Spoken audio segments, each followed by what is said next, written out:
A well-regulated militia being necessary to the security of a free state, the right of the people to keep and bear arms shall not be infringed, is defined as the Second Amendment, written in the Constitution of the United States of America, and documented on constituteproject.org. The Second Amendment states citizens of the United States have the right to bear arms no matter what. That includes firearms such as this AR-15 right here, which is a semi-automatic hunting rifle that is perceived by the media as a military-grade rifle because of its design. I believe that all American citizens like you have your freedom of speech, which is your First Amendment right. The Second Amendment is in place so that if the government tries to take your First Amendment right away, you can defend your constitutional rights as a citizen of the United States.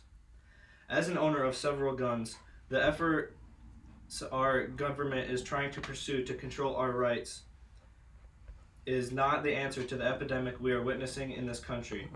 We are seeing situations in which people of violent natures are using tools in which ways they were not designed to be used, which shows that there is not enough education or correct regulations on guns to keep our country safe. In my speech, I will inform you on the issues with guns in our country, my ideas on how they can be solved, and what would happen if my ideas were actually used. Problems in our country are: 1. People in general are not taught the safety and consequences of firearms. 2. Citizens of the United States don't even know enough about firearms to use them. And 3. People with mental illnesses are allowed access to firearms in our country due to poor regulations and laws. First, I will inform you on how things used to be in schools. Children were educated about guns and their power to relieve the curiosity of firearms, such as the story Times Life magazine from 1956 talked about gun safety courses in Indiana, where kids could learn about guns and ask any questions they might have to take away any curiosity a kid might have about using a firearm. Another thing that is a big topic is mental illness and if it affects any mass shootings. There are facts that point to some mental disorders and psychiatric disorders could be linked to mass shootings. For example, Biography.com, who is published by A&E television networks, said that the Sandy Hook school shooter, Adam Lanza, had mental illnesses, one being Asperger's syndrome. Classmates said he was fidgety and troubled, showing that there were some things going on in his head that could have led to murderous killing spree. After that look into what we could change with our gun control laws, I'll talk about my plan to change them. I believe that teaching children about guns and showing them how they work will help with some of the gun violence, along with strict background checks and more people taking gun safety courses. It has been proven in the past that teaching children at a young age about firearms will help diminish the curiosity about them, which is why I propose the idea that firearm safety courses should be required in all grade schools, just like plenty of schools had just decades ago.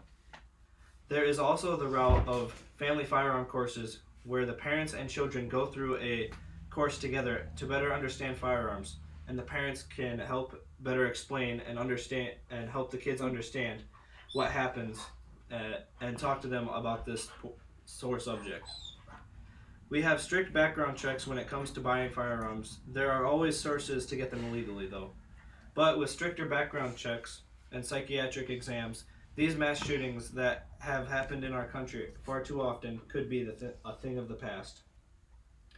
Now that we have looked at the problem and addressed possible solutions, I would like us to think about our society and what it would look like if laws were put into place to help with the problems we have already talked about.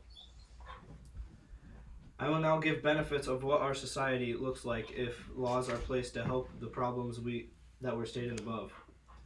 Our society could be one of the only societies on this planet that has gun rights and doesn't have mass shootings, as long as we teach our whole population about guns and what effects they can have on your life.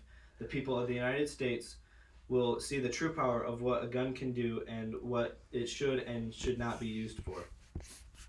I have always been told that a gun is not a weapon, it is a tool, and how you choose to use it is completely your choice, which gives you the sole responsibility that a tool like this has. It could be a tool used to collect food or go out and shoot with your friends at targets. But this is but the truth is that with the new and revised guidelines and courses I have talked about, our country could have record low homicides, mass shootings, and suicides. So we have seen what our society would like with these laws in place to help us stay safe while still having guns. Now there is one question that is left. What can you do as an audience about the information that has been presented in the speech? I believe that the first step is getting out and taking a gun safety course yourself or with your family, just to become aware of them and get familiar with what they are and how they work. As a public, we need to start thinking for ourselves and not relying on the media and politics to be our only source of information. The media and politics have played a large role in shaping what we think about gun control laws. Guns don't have to be used as a weapon, and more often they are not as dangerous, harmful, and scary. Guns can and should be used as tools and no longer seen as weapons. As a whole, society needs to do a little more digging into the information that we are given through the media and politics to fact check what is being said and actually enough information to begin to form a personal opinion. I hope that this speech informed you on the issue of gun control in our country, how I think they can be solved, and what our society would look like with my thoughts and ideas put into place. Just remember, the next time the media talks about gun control laws, you should think about how this is affecting your constitutional right to bear arms. Even if you do not like nor need the Second Amendment, it is still something our government is trying to rid us of, which can't nor will never be taken away.